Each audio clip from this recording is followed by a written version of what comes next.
Hindi ko nga akalain na sa 7 years ko sa BPO mga mare, ngayon nga lang ako makaka-attend ng year-end party at sa Marilao, Bulacan pa, nakbaka. Ito na ngayong araw mga mare, na-attend nga kami ng year-end party kasama si Mister. Napakalayo nga, 2 oras yata yung biyahe from Pampanga to Marilao, Bulacan, nakbaka. Alas 7 nga raw gaganapin at mag-i-start yung year-end party mga mare, kaya alas 3 pa lang nagda-drive na kami. Traffic lang kami ng very light sa may bandang Malolos, Robinson mga mare, pero after 5 naman ay nakarating kami dito nga sa tapat ng Marilao, Bulacan. Dating nga namin dito mga mare, nag-check-in nga lang kami dito sa may apartel, dito nga sa may Four Kings, katabi lang din ng Balay Dalmasio, dahil kailangan ko nga mag-bis. Ayaw kasi mag-commute ni Mister mga mare, kaya ito, 2 oras kami nag-drive, napagod talaga siya sa biyahe, nakbaka.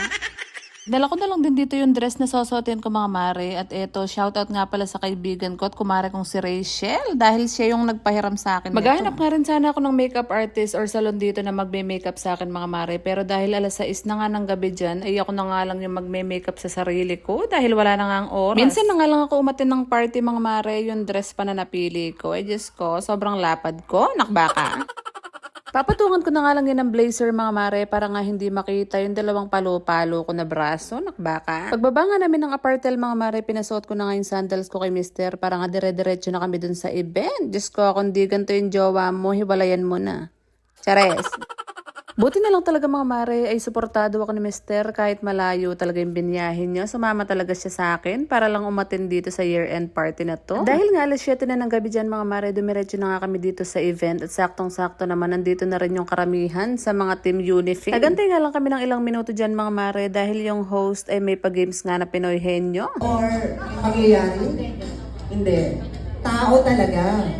Pwede. Pangalan ng tao. Hindi. 2 agent nga per team mga mare, pero syempre hindi rin kami magpapakabog dahil ako nga yung sinalang nila tsaka yung isa ko nga ang ka-teammate, nakbaka. Pinoy? Ah! Hindi. States, Chicago. Ah!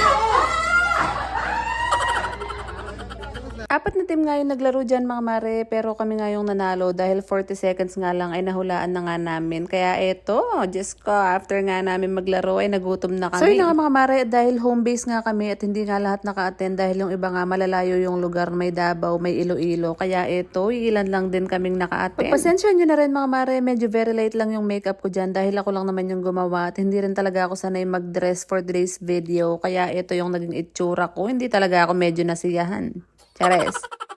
Medyo lumapad nga kasi ako ngayon mga mare dahil nandito nga si Mister na panay luto. Kaya eto, hindi ko talaga mapigilan kung paano ko talaga liliitan yung tiyan ko dyan. Nakbaka. Shoutout nga rin pala kay TL Pin at kay Rachel nga na nagpahiram nga sa akin ng damit for today's video. Kundi dahil sa'yo hindi ako makaka-attend.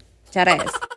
Sorry na nga mga mare, going back after nga namin kumain at magpahinga ng very light. Ito nga meron nga pa-fashion show dito dahil may 5,000 na prize yung mananalo. 5,000 nga mga mare yung mananalo nga ng best outfit of the night, pero hindi na ako sumali. Nung makita ko nga to si kuya na nagganito yung outfit, nakbaka. Nung makita ko nga siya naka-vogue ang outfit mga mare, parang gusto ko na lang bumalik ng Pampanga. Chares. Alam niyo naman ng mga mare kung sino nga yung mananalo dyan. Kaya nga after ng awarding doon sa mga nanalo ng best outfit of the night, ay eto, pumila na nga kami sa harap para kumuha ng mga Christmas basket. Ito talaga yung nilolook forward ko mga mare. Kaya nga ako bumiyahin ng 2 oras na nakamotor para dito. Chares. Yun lang muna ang aking chika for today's video mga mare. Sa mga nakapanood hanggang dulo, huwag niyo ang kalimutan mag-like, share, and follow. Maraming salamat sa panonood.